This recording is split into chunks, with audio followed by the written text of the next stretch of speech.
If you fish these big baits, you know just how valuable every bite that you get in a day is. Big baits like glide baits are notorious for not catching a ton of numbers, but catching really good quality fish. So any little thing that you can find that helps get you a couple more bites in a day can mean the world to a tournament fisherman that's trying to catch a couple extra 4 or 5 pounders to either win or cut a really good check in a tournament, or just the fun fisherman that's out there just trying to catch the biggest fish that he can.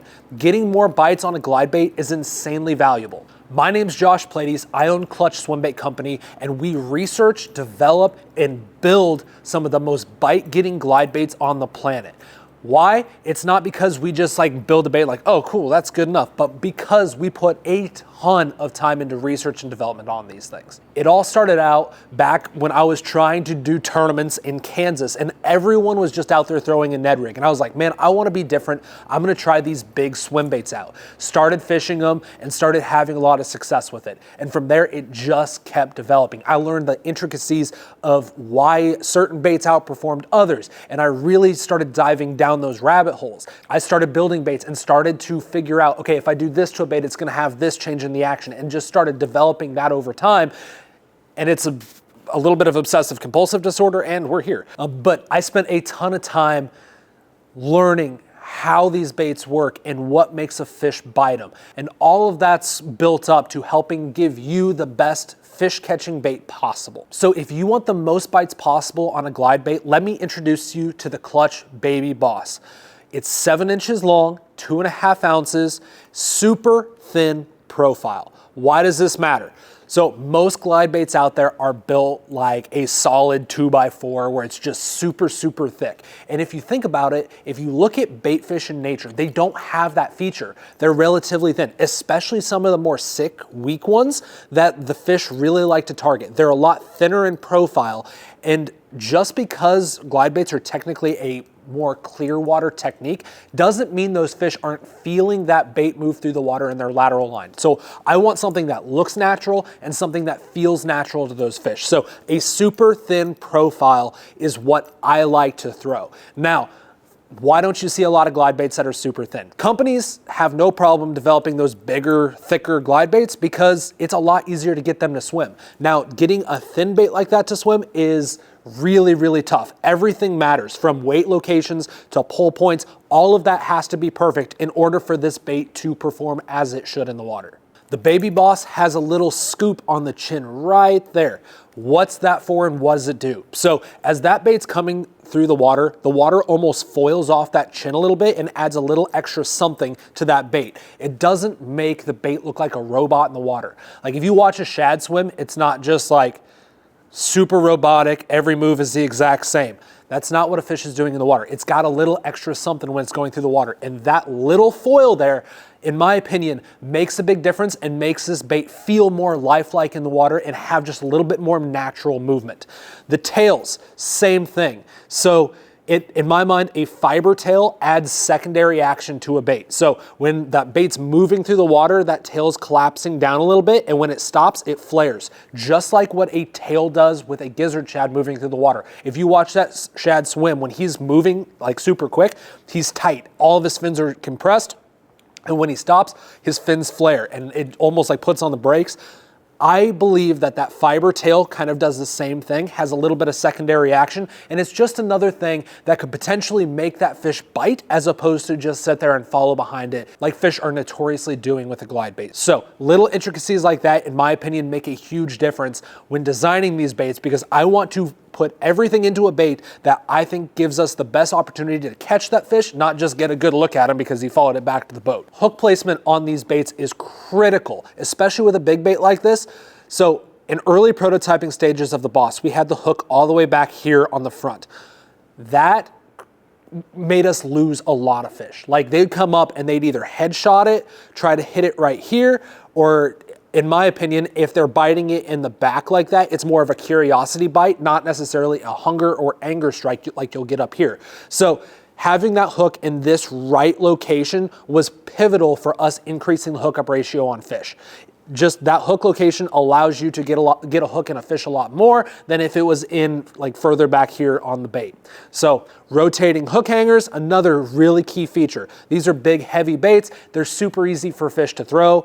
By allowing that hook hanger to rotate and allowing that hook to just rotate a full 360 degrees eliminates a point of leverage that fish can have, and they can easily throw it. So why are there rotating hook hangers? It's because I believe it makes a superior bait, and we're in the business of designing the best baits possible. If it's something simple like that can like dramatically increase the hook to land ratio, we're 100% gonna have that in our baits. We have this little pin exposed on the back, and one of the biggest questions that we get asked is, why is that there? Should I cut it flush? And the answer is, we have it there for a reason, and that's so you can take a little pair of metal side dikes here, grab the pin, pull it out from the bait. You'll see a little bend in it. That's very important. It applies pressure to the side of the hole, keeps that pin in place. So it allows you to take your glide bait into 2 separate parts, and then it gives you access to the tuning chamber where you can add some weight to it to increase your rate of fall, make it sink a little faster,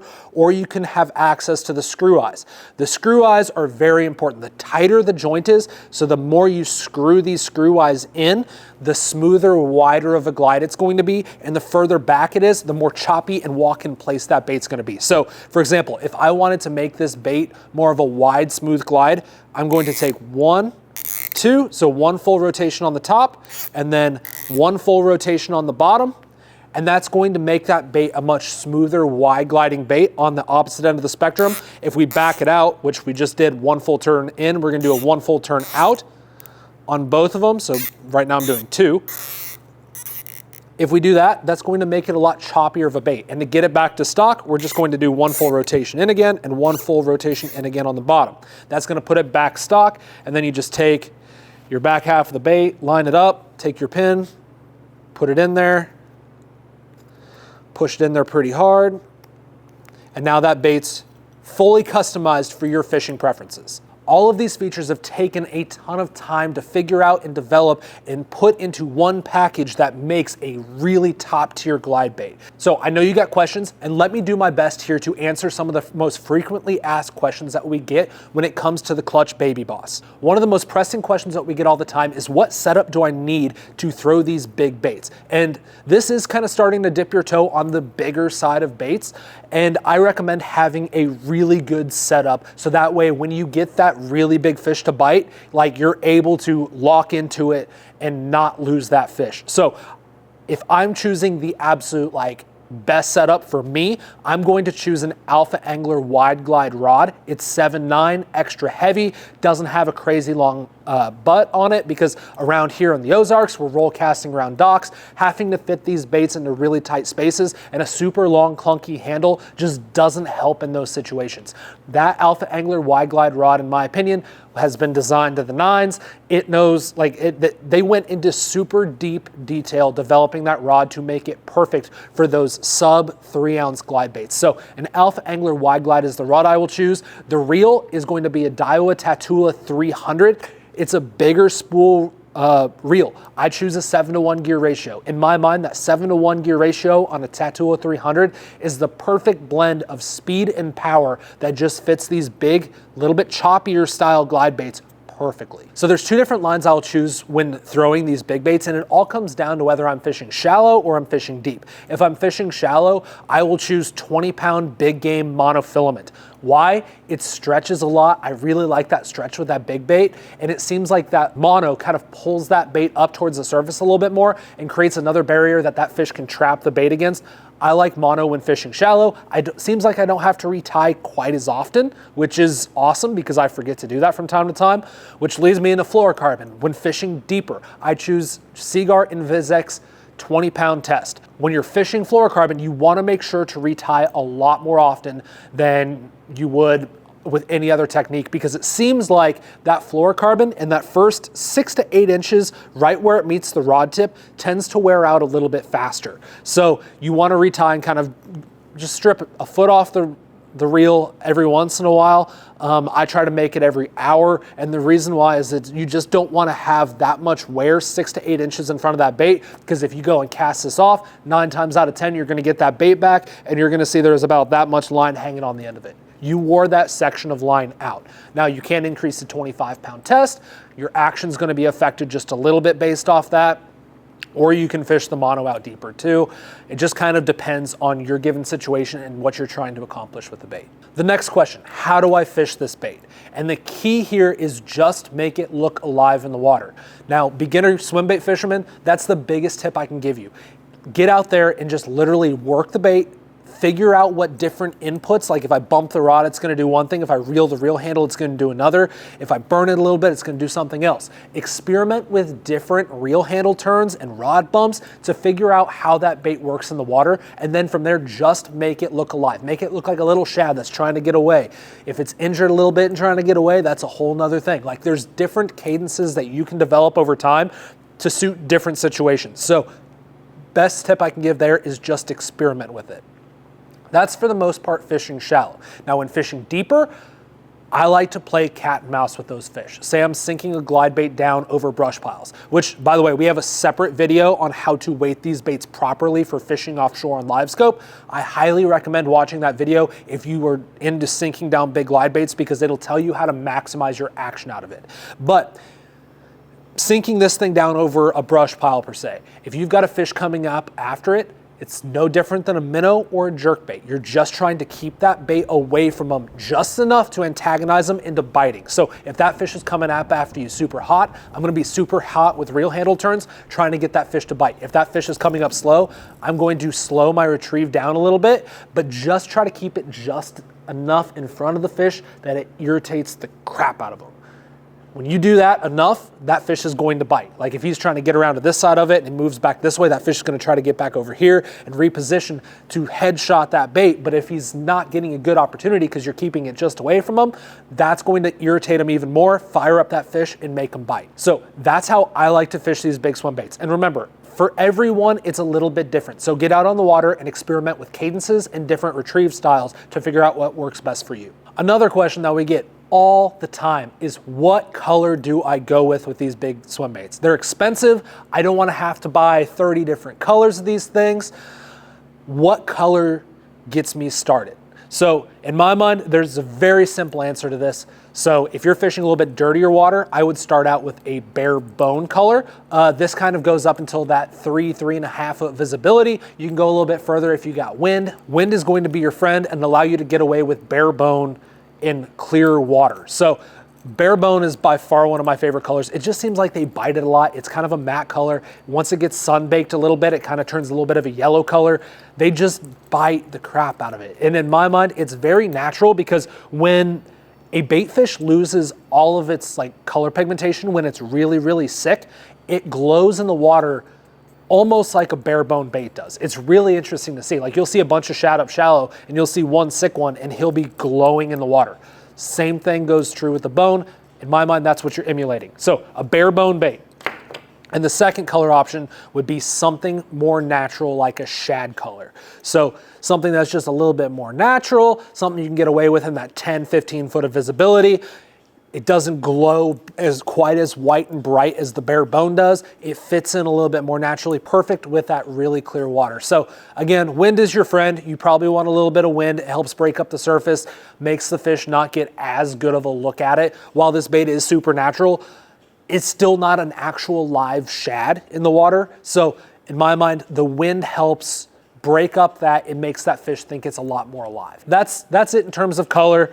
Keep it very simple, something bone, something shaddy. If you're in a northern lake or if you're fishing around a lot of crappie or bluegill, a crappie or bluegill one is great in there as well. You're kind of matching the hatch a little bit. One of the best things in the wintertime is fishing a crappie glide bait over brush piles that have crappie in it.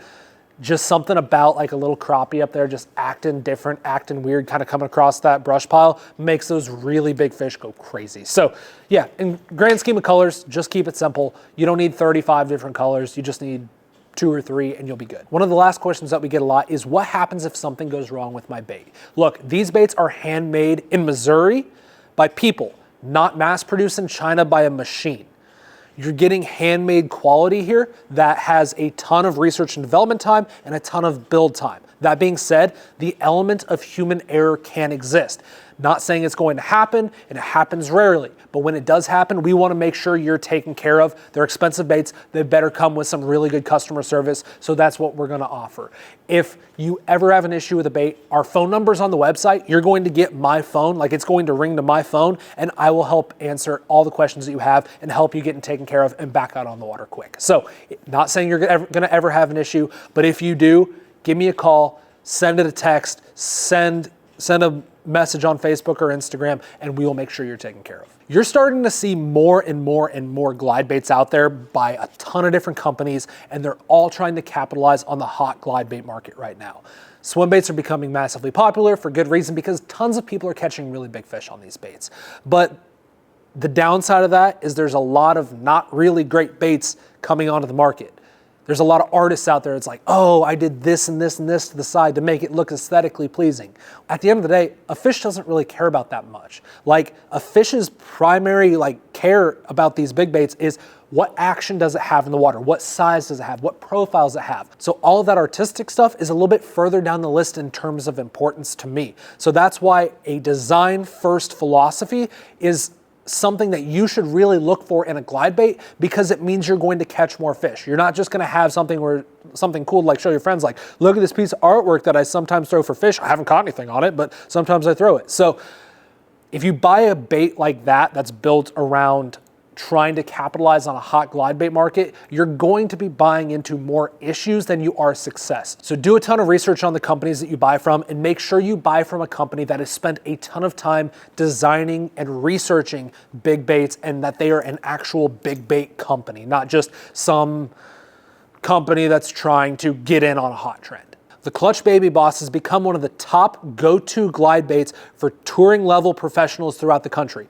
Not because they're getting paid a bunch of money to push this product. They're not pushing it at all. They're buying them and throwing it because they get results for themselves.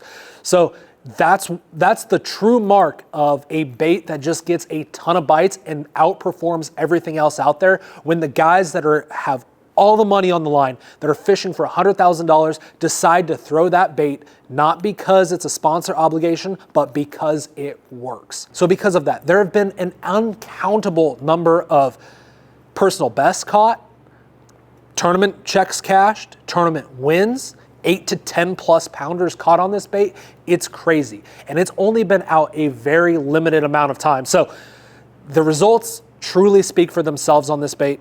If you want one, the best way to go about it, because they have been in crazy high demand, go to the website, clutchswimbaitco.com, check and see if there's any in stock. If there's not, there's an email sign-up list on the website where you put your information in, and we will send you an email or text notification the next time these become available. And then it's just first come, first serve. Whoever orders the baits first gets them in that order. That's just the way to keep it fair for everyone. We want to eventually have this at a point where you can just go online and buy one. But at this point, we've had to do it with a drop format just because they have been in such high demand. So check the Clutch website first.